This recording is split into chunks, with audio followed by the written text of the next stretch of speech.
Hmm.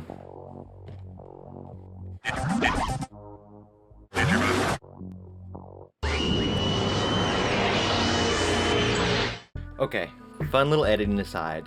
This is actually not a Digimon virtual pet from back in the day. This is the 20th anniversary edition re-release that I bought back during the lockdown to help combat boredom and maybe spark a little bit of nostalgia. Disclaimer out of the way.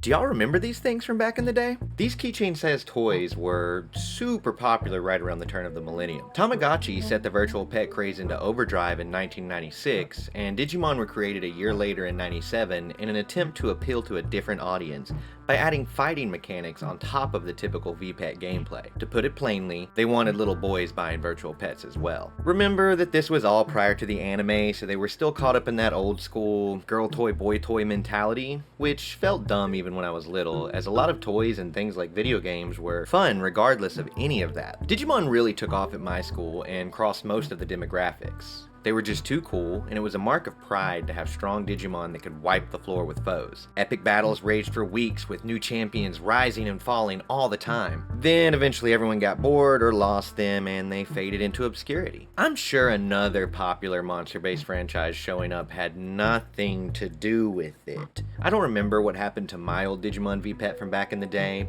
but I hope it's resting well somewhere. So that brings us back to this 20th anniversary re-release. Made in this cool semi-transparent style with multiple colors available, you can find these toys pretty easily online. I think I paid around $15 to $20 for mine when I got it. It features the same 3-button setup from the original and came with a decent instruction manual to help figure everything out. Some notable upgrades are that there are multiple Digimon available and they are no longer device locked like the OG Gen 1 devices. More on the other new features as we encounter them. Once you pull that little battery tab out, it's game on. It starts by presenting you with a Digitama, a Digimon egg, which quickly hatches into an in-training or baby Digimon. These little blobs of pixels only hang around for about 10 minutes before evolving for the first time into an in-training 2 form.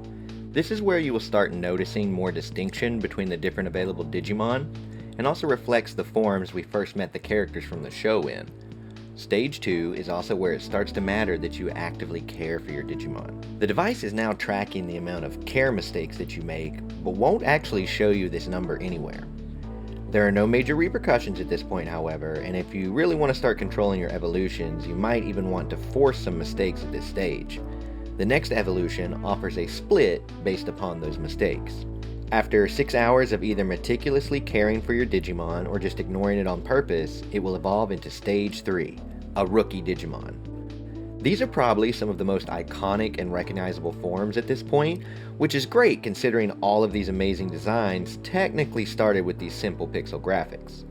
I found a cool website that exists as a resource for these virtual pets, and they have a feature to swap between sprites and the character art on their evolution chart.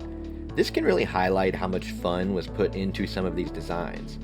Mamemon and his different Digivolutions have always been a favorite of mine, but look at these sprites versus artwork. Sure, those are baseball bats, I guess. Now that you have someone recognizable like my Gabumon here, training is added on top of care for affecting your next evolution. I fully recommend playing through at least your first Digimon blind, but this is where you will be facing the most variation in the next evolution. Unless you completely neglect your Digimon at this point, you will almost be guaranteed to make it to the next stage. 24 hours after becoming a rookie, your Digimon will evolve into Stage 4, a champion level Digimon. There are at least 5 different champions that each rookie can turn into, and I will put this chart on screen as a quick example of some of the differences. Champion level Digimon are where we start getting into the end game of these gladiatorial V-Pets, battling. So this is where it all starts to come together and what really makes these toys stand out. The 20th anniversary edition features a Coliseum option for single player battles, and of course the device is equipped to link with other Digimon V-Pets for direct confrontations. That was kind of the point back in the day. The addition of this single player mode is really key to making these superior to the originals. To progress your Digimon to Stage 5, you need to battle and maintain a certain win percentage. These battles also need to be fought within the first 36 hours of Stage 4, so without an army of other folks around with Digimon, this could quickly be the end of the road for every run. The Coliseum fixes all of that. The battle system also includes the addition of tag battles, where you can choose a second Digimon to fight alongside. Oh yeah, I forgot to mention another huge addition to this 20th anniversary edition. You will be given a second Digitama once your first reaches stage 3 for the first time.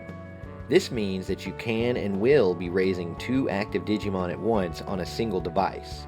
You cycle between them with just a couple of button presses. This could either be your backup or stalwart tag companion. It's really up to you to decide. You can also store clones of other people's Digimon by linking the devices and creating a copymon to use in tag battles. Meet the right conditions and keep your pet alive for another 36 hours, and you can find your Digimon evolving to Stage 5, an Ultimate level Digimon. Unfortunately, the list of available Digimon narrows back down at this stage as well, with most Digimon evolving into one of 2 available Ultimate forms. These things are beastly in combat though. Now, those of you who have seen the shows know that it does go higher than this, but back in the day, this was the max level on one of these toys. Thankfully, we live in the future, and the wonderful folks behind this re-release took advantage of the expanded lore to take us to new heights of power.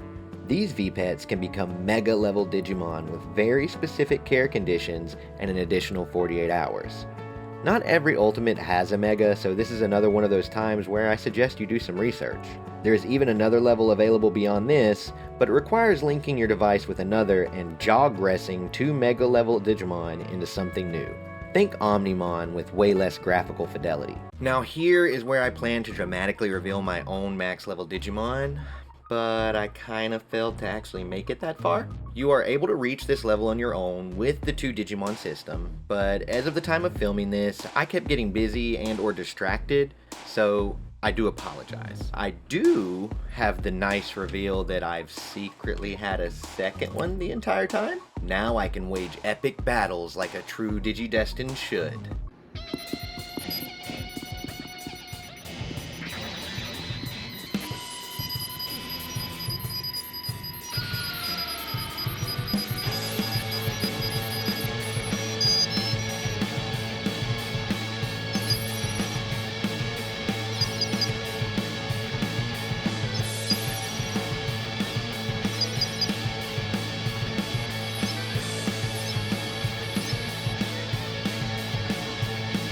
Thanks for watching, everyone. I hope you enjoyed this video. Consider dropping a like or commenting if so, as those things really help YouTube know if this is worth pushing, and it gives me all kind of warm and fuzzy feelings inside as well. This was a blast to make, and this little guy is gonna go right up here on my shelf for now.